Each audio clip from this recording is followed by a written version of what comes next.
大家好，歡迎返到嚟我嘅 channel。今日又係我哋嘅陀螺教學。咁今日我哋會教嘅陀螺會係暴龍節拍。咁大家都知道暴龍有好多唔同嘅配置，好似 160LR、360R 等等。咁我今條片所用嘅配置會係 560J。先講下暴龍上蓋，佢一路俾我認為係鯊魚嘅下位替代品。雖然佢嘅重量冇鯊魚咁高，佢嘅切開能力亦都冇鯊魚咁強，但係佢勝在佢嘅平衡比較好，冇明顯嘅偏重，同時佢嘅打擊能力亦都比鯊魚更加強。再嚟，我哋嚟講下560，佢嘅外拋性比較強，所以可以增加陀螺嘅接軌次數，令到陀螺嘅攻擊力更加強，同時佢嘅尾速亦都係比較好。最後我哋嚟講下 J 底。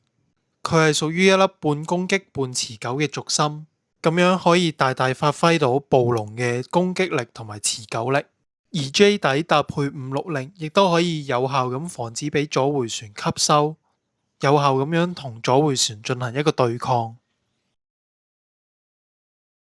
J 底嘅玩法有兩種，第一種係斜 shoot， 斜 shoot 係屬於持久類型嘅玩法。當 J 底斜 shoot 嗰陣時，會好似 N 底咁樣，只有較小面積接觸到個盤，從而令到佢嘅接軌次數降低，節省更加多嘅持久力。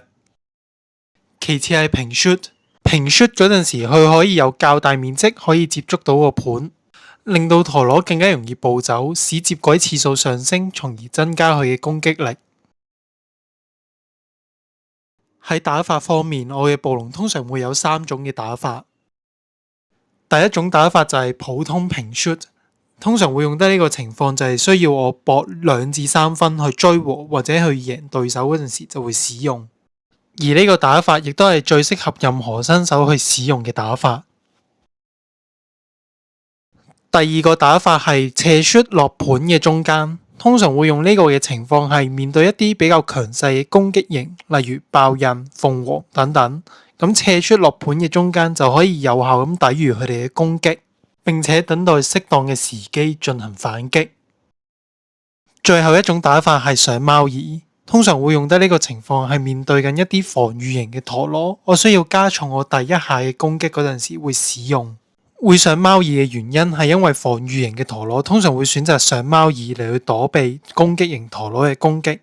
並且陀螺喺貓耳衝落嚟嘅攻擊力係大得過接軌嘅時候所造成嘅攻擊。嚟到我哋第一場嘅對戰，我哋今場嘅對手係鯊魚 160LR。咁我哋 shoot 到落盤上咗小3樓，跟住抵禦咗對面鯊魚一次嘅重擊，反擊咗一次，跟住再反擊，最終擊飛到對面鯊魚去到2分區。跟住嚟到我哋第二場，我哋所對住嘅係暴擊 W670F。呢度 shoot 到落盤，見到我定中一下，但係對面撞擊咗我一下，我有少少暴走，跟住迂回咗一下，反擊一下，反擊2下，最終擊飛到去落到去2分區。嚟到第三場，我哋對住嘅係鯊魚 160LO。咁呢度 shoot 到落盤，見到我嘗試去定中去重擊對面鯊魚，重擊咗一下，擊飛唔到，再重擊多下都係冇中，最終我哋只係搏暈咗佢，咁就冇順利去咁去擊飛咗佢，最終只係達至呢個持久勝利。咁呢一場係我打法上嘅失誤，我哋對住嘅係鳳凰 770LR。咁呢度見到我上3樓，跟住結果俾對面鳳凰接咗一個 X， 跟住一個暴擊，跟住擊飛咗我去一個極限區，俾對面鳳凰成功咁攞咗3分。咁呢度係我喺貓耳落嚟，咁啱撞正對面鳳凰接咗一個完美嘅 X。咁呢度都喺2分區已經執翻一條命，咁結果再俾對面嘅鳳凰一下嘅重擊冇出去，再一下嘅重擊，咁先至俾對面嘅鳳凰打出去。咁呢個係我自己純粹個人上面打法嘅失誤，咁各位就要記得面對一啲比較強勢嘅攻擊型，千祈就唔好再上3樓。咁希望今條片可以幫大家了解到暴龍或者 J 底嘅打法應該要係點。咁鍾意呢條片嘅記得 comment、like、subscribe 同埋 share。有啲咩問題都歡迎喺下面留低，我會盡量解答你哋。咁我哋下條片再見，拜。